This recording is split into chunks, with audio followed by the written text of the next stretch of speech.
Bueno, muy buenas tardes a todos los que nos estén viendo. Pues primeramente quiero saludarlos y posteriormente presentarme. Soy actualmente estudiante de la Universidad Pedagógica Nacional, Unidad 151, ubicada en Toluca. Soy estudiante en la licenciatura de Pedagogía. En este video hablaré sobre la asignatura de Ciencia y Sociedad que imparte el maestro Pedro Gutiérrez Pérez. Comenzaremos con el propósito del curso.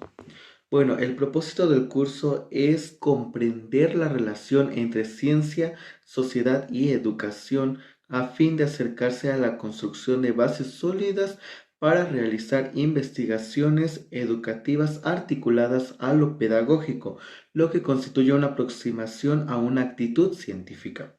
Vamos a estar teniendo 4 unidades. La primera unidad se llama Génesis del conocimiento, la segunda unidad Paradigmas científicos, la tercera unidad Retos de la ciencia y la investigación en educación y la cuarta unidad Otras formas de generar conocimiento. Hablemos de nuestra forma de evaluar. La forma de evaluar será la siguiente: tareas en Classroom 30%. Comparte tu conocimiento, que es el video que en este momento se está realizando, también será un 30%. Exposición realizada en clase 20%. Evidencia de clase 20%. Esta evidencia de clase se refiere a los apuntes. Y eso nos llevaría a un 100% de calificación. Nos estaremos enfocando en la primera unidad, que es Génesis del conocimiento. ¿Pero qué significa Génesis? Bueno, Génesis significa origen y conocimiento es la necesidad de conocer la verdad. Y recordemos que el conocimiento es cambiante. Primer tema que vimos en esta unidad fue Aristóteles y su visión del universo. Según Aristóteles, el universo en su conjunto se rige por leyes inmutables que sostenían la eternidad de sus movimientos y regularidad. Aristóteles llegó a la conclusión de que el universo estaba compuesto por 47 esferas concéntricas y según él, dentro de estas esferas concéntricas la Tierra ocuparía el centro inmóvil del sistema. Bueno, para Aristóteles la Tierra es un mundo imperfecto, o sea que es corruptible y sujeto a continuar con modificaciones. Y según él, todo tiene un propósito intrínseco, es decir, un chico crece porque este es su propósito, de la misma forma que una piedra cae porque la Tierra es su lugar natural y allí debe de permanecer fija en el centro del universo. El cielo, por otro lado, es el lugar de perfección frente a la armonía que Aristóteles podía percibir. Y según Aristóteles, lo que diferenciaba del cielo y la tierra es que estaban hechos de diferentes materiales. Según él, la tierra era compuesta por 4 elementos que ya antes Empedocles había establecido. Pero el cielo, que para él era lo perfecto, era compuesto por un quinto elemento que él consideraba puro y lo llamaba éter. Esto Aristóteles quería explicar la razón de que la tierra todo crecía y moría y en lo descrito la finitud y la esferidad con la tierra colocada inmovible en el centro. Entonces podríamos decir que Aristóteles creía que todas las cosas eran formadas por la combinación de 4 elementos: tierra, agua, fuego y aire, y que cada una tenía un lugar natural en el universo. El lugar natural del elemento tierra, según más pesado que todos los otros, sería el centro del universo. Según él, cuando todas las cosas sólidas eran formadas por este elemento y como todas tenían igual tendencia en estar lo más pronto posible de su lugar natural, él concluía que la forma de la Tierra debía ser esférica. Antes de continuar, quiero mencionar 2 objetivos importantes que van a ser importantes para esta unidad. La primera es reflexionar sobre el qué hacer de la ciencia, el conocimiento científico, diferentes realidades y el saber pedagógico. El segundo objetivo es fomentar el pensamiento crítico a través del conocimiento de creencias científicas y personales de las y los estudiantes. Y este tema fue expuesto por el equipo número 1. El equipo número 2 tuvo por tema a Empedocles de Agriento y dice que él fue un filósofo poético, político y poético. Él fue célebre por sus postulados que fluían entre la racionalidad y el misticismo. Entre los aportes más destacados de Empedocles fueron la idea de los 4 elementos que forman al ser humano, el ciclo cósmico y la teoría sobre el origen de los seres vivos. Es bien sabido que la filosofía de Empedocles se diferenció de lo de otros filósofos de la época por varias razones, una de las cuales era porque concebió el ente que dio origen a las cosas como un conjunto de elementos esenciales en lugar de como uno solo. Esta noción está vinculada con el concepto de allí. Empedocles ejerció la medicina de forma muy eficiente y aunque hay muchas historias que magnifiquen su actuación médica, puede afirmarse que fue un buen practicante de la medicina. Sobre su fallecimiento existen demasiadas historias, muchas versiones. Una de ellas es la que se considera más acertada, fue que murió en Peloponeso, sitio en el que vivió después de haber sido desterrado de Agrigen. El siguiente tema del equipo 3 fue la teoría de las 4 causas. La causa es aquello por lo cual es algo y se nos dan 4 causas. La primera causa es la causa material, que es la esencia, y la pregunta que aquí se hace es, ¿qué hace ser al ser? Y aquí se nos pone el ejemplo de una mesa. ¿Qué hace ser a la mesa? Pues la madera. Entonces, la segunda causa es la causa formal, que es la idea conceptual, y que sería la mesa en este caso, y aquí se piensa, ¿para qué armar esa mesa? La tercera causa es la causa eficiente, y se dice, quién es el que la creó, y el que la crea es un carpintero. La última es la causa final y trata de responder la pregunta ¿para qué? O sea, nosotros podemos utilizar la mesa para comer, para poner algún objeto, etcétera, etcétera. Y la causa eficiente y la final nos crean una nueva causa que es la externa del ser. Esto quiere decir que todo tiene una causa, el motor inmóvil. Aristóteles parte de la siguiente hipótesis: todo lo que se mueve es movido por algo. Este algo puede ser una causa, un principio o un motor. La serie de las cosas que mueven y que a la vez son movidas por otro no pueden ser infinitas. Esto llevaba a que afirmara la existencia de un primer motor inmóvil como causa eficiente del movimiento del mundo, y decía que este motor inmóvil movía todo desde la eternidad, evitando así la contradicción que surgiría de la teoría cosmológica que afirma la eternidad del cosmos. Entonces se podría decir que existe la teoría geocéntrica y esta fue propuesta por Aristóteles pero reforzada por Claudio en el siglo II. Este consideraba que la Tierra era el centro del universo y que todos los astros también giraban alrededor de la Tierra. Esta teoría tenía mucho apoyo por parte de la Iglesia, pues apoyaba la idea que esta teoría tenía. No fue una teoría muy desarrollada y no sufrió muchos cambios, ya que en ese momento las ideas contrarias no eran aceptadas por los políticos o los religiosos. Entonces aquí entra la teoría heliocéntrica y esta fue propuesta por Nicolás Copérnico el año 1943. Esta sostenía de que el Sol era el centro del sistema solar. Marcó una revolución en el campo de la astronomía, ya que indicó la falsedad de la teoría geocéntrica. Tristemente, el modelo heliocéntrico recibió menos apoyo que la geocéntrica por la influencia de la religión y sufrió muchos cambios en aportes de la historia en lo que tenemos hoy. Teoría del conocimiento, tema expuesto por el cuarto equipo. Dice que el conocimiento es el proceso progresivo y gradual desarrollado por el hombre para aprender su mundo como individuo. Científicamente, este es estudiado por la epistemología, que deriva del griego episteme, que significa conocimiento y se suele traducir también como ciencia. La nociología influye ya que deriva del griego gnosis. Igualmente estudia el conocimiento, pero desde el punto de vista general. Esta es la diferencia, sin limitarse a lo científico, y la epistemología busca responder interrogantes trascendentales como ¿cómo avanza el conocimiento humano? ¿Las teorías se complementan o compiten entre sí?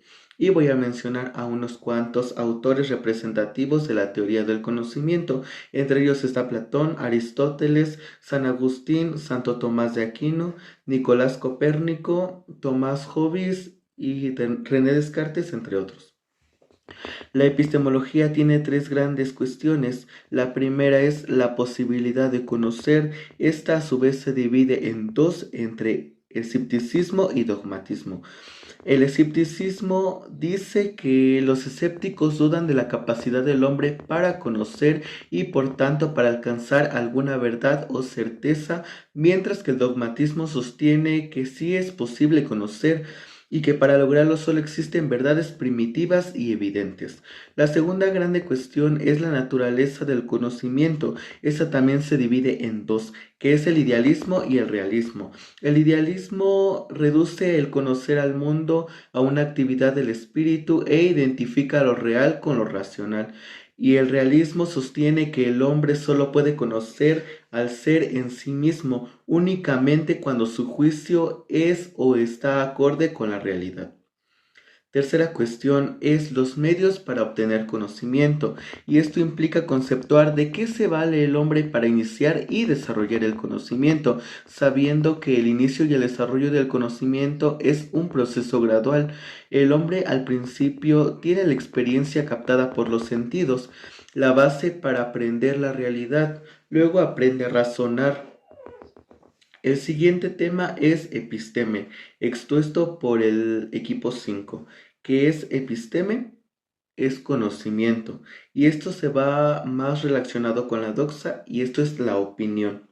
Y aquí entra el mito caverno, que es visto por Platón como una historia de tres presos que estaban en una cueva. Ellos siempre veían hacia una pared y atrás de ellos había una fogata que hacía que se proyectaran sus propias sombras. Esa era la única realidad que ellos podían percibir o conocer. Cierto día, por azares del destino, uno de ellos puede lograr liberarse, ya que estaban también encadenados. Logra salir de esta cueva y para poder salir, pues también tiene que pasar por distintos retos que llevaron a que casi pues no pudiera lograr su objetivo. Cuando él logra salir fue ver la luz del sol y comenzó a ver al mundo de diferente manera, ya que él siempre lo había visto de una manera en que el fuego les proyectaba como ellos pensaban que era. Ellos pues se centraron en esa triste realidad, o sea, ellos pensaban que como veían, así se veía. Cuando él quiso volver a entrar y explicarle a sus compañeros lo que había visto, pues ellos no le creyeron, como estaban tan acostumbrados a ver esa realidad, pues quisieron matarla. Todo hace que se vea al mundo como una manera muy diferente. Entonces Platón plantea lo siguiente. La caverna significa un mundo sensible. Las sombras es aquella información que recibimos. El fuego es el conocimiento del mundo. El sol es el conocimiento de la realidad. Aquel hombre que fue liberado significa el alma libre o un filósofo de la realidad. El exterior es un mundo de ideas o de realidades. Los prisioneros eran humanos atrapados por los sentidos y las cadenas eran los prejuicios, creencias, epistemes que, según Aristóteles, considera que es un mundo de conocimiento para acceder a una realidad a través de una demostración y esta conecta con las esencias o pruebas objetivas. La sofista fue una escuela filosófica de la antigua Grecia, surgida en el siglo V.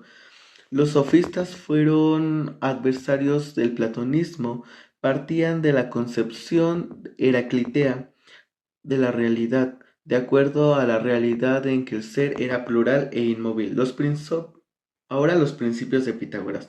Eso establece unas tesis relativas, de acuerdo al principio al hombre como medida de todas las cosas que son y las que no son, conocida también como homo mensura y como principio de identidad entre ser y apariencia.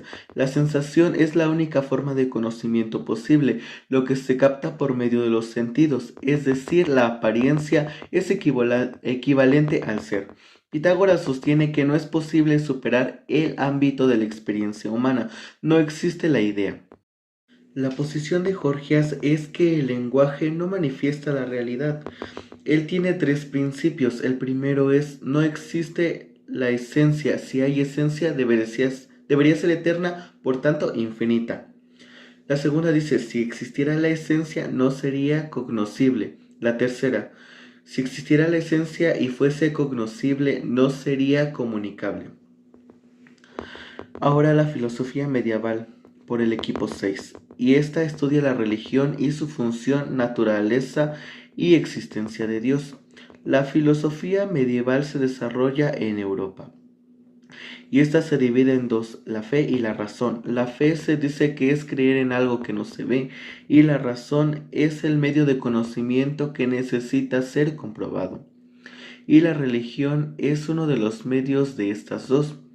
Theos significa Dios y logos significa estudio o tratado. Según Santo Tomás de Aquino, la modernidad es la ciencia y la ciencia lo es todo. Recordemos que el objeto de estudio es Dios y es una prueba filosófica de un Dios efectos visibles e infinitos. Por lo tanto se divide en dos, por lo posible y lo necesario, ser o no ser, por los grados de perfección, y estos ya son los diversos grados, y se dice que nadie puede ser perfecto, solo Dios es perfecto. Una de las percepciones de la religión es la existencia de los fenómenos que rodean al mundo. Por ejemplo, si nosotros quisiéramos explicar el porqué del fenómeno que apenas pasó del eclipse, tendríamos que ir a la Biblia y de allí sacar todas las respuestas. Se veía a Dios como una autoridad. Bueno, ahora les voy a dar mi opinión respecto a la clase y sobre esta dinámica. Para mí es muy importante esto que estamos haciendo, ya que nos ayuda a retener más información. Yo apenas estaba leyendo un artículo donde decía que si tú querías memorizar y leías esa pequeña información, era un porcentaje pequeño de que esa información la retuvieras, ¿no? Si tú la escuchabas, aumentaba este porcentaje. Ahora, si tú la escuchas y la lees, ese porcentaje aumenta. Pero también dice que si tú transmites ese conocimiento, si tú enseñas lo que aprendiste, este porcentaje aumenta a niveles que pues son superiores, ¿no? Y yo creo que esta actividad a eso nos ha ayudado a retener esa información que hemos aprendido en clase y que nuestros compañeros pues han tratado de explicarnos. En cuanto a los temas, pues los temas han sido muy interesantes. Yo creo que se explicó lo que se tenía que lograr en la unidad uno, que era el génesis del conocimiento, cómo inicia el conocimiento, recordando que el conocimiento es el deseo de encontrar la verdad absoluta y el génesis pues es el origen, tratar de encontrar el origen de ese conocimiento. Y pues sabemos que el hombre pues antes se valía de sus sentidos, después empieza a razonar y pues en sí han sido temas muy interesantes. Me gusta mucho el tema de la teoría de las cuatro causas. Es un tema bastante interesante. Pues yo creo que todos los temas tienen su parte fundamental en nuestro conocimiento, pero pues debemos de aprender a retenerlo. También debemos de aprender a pues retener esa información para que nosotros posteriormente podamos transmitir esos nuevos conocimientos a las nuevas generaciones.